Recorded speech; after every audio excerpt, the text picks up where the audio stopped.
हमारे YouTube channel RK music को लाल button दबा के सब्सक्राइब कीजिए और घंटा के निशान पे दबाइए ताकि हमारे बनाए हुए सभी ऑडियो और वीडियो आप तक तुरंत पहुंचे बिल्कुल मुफ्त।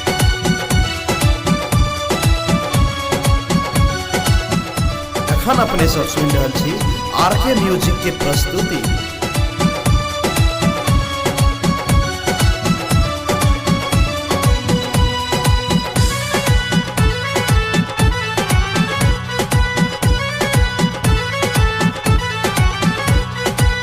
चली चलू यहो मिथिला वासी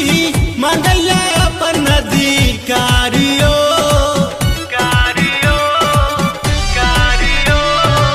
चले चलू यहो मिथिला वासी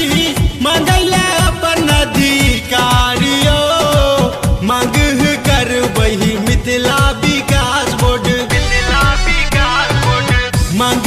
करबही मिथिला विकास बोर्ड ले अपन अधिकारियो मांग करबही मिथिला विकास बोर्ड ले अपन अधिकारियो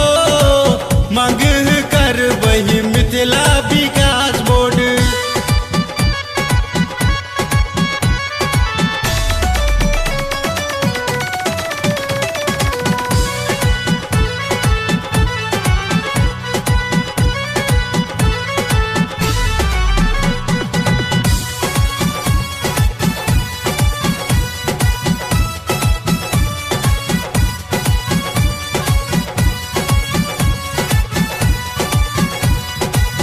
मिथिला के कोना है तो सुधार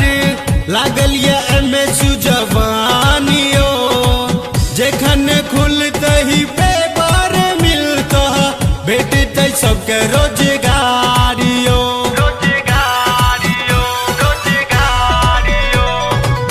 मिथिला के कोना है तो सुधार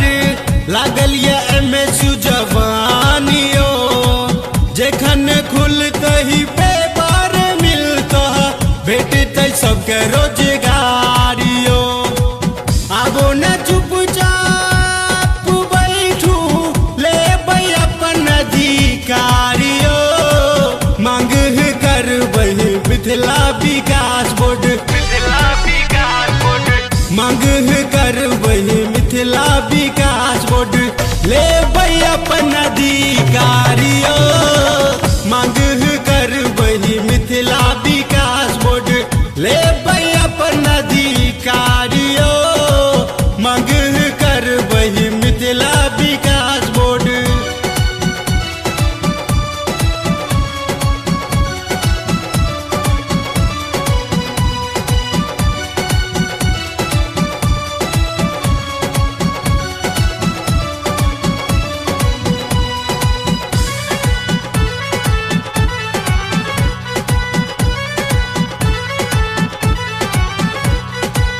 महिला सुरक्षा के ले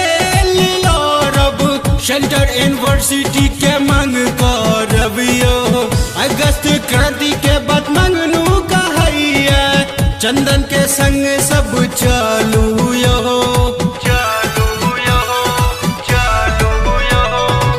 महिला सुरक्षा के ले लो रब सेंटर यूनिवर्सिटी के मांग करबियो अगस्त क्रांति के बाद मांगनू कहैया चंदन के संग सब चलू यो चले चलू यो मिथिला वासी मंगैले अपन अधिकारियो मांग करबही मिथिला विकास बोर्ड मांग करबही मिथिला विकास बोर्ड ले अपन अधिकारियो मांग करबही मिथिला विकास बोर्ड ले अपन अधिकारियो मांग करबही मिथिला विकास बोर्ड चले चलू यहो मिथिला वासी मंगैले अपन अधिकारियो मांग करबही मिथिला विकास बोर्ड मांग करबही मिथिला विकास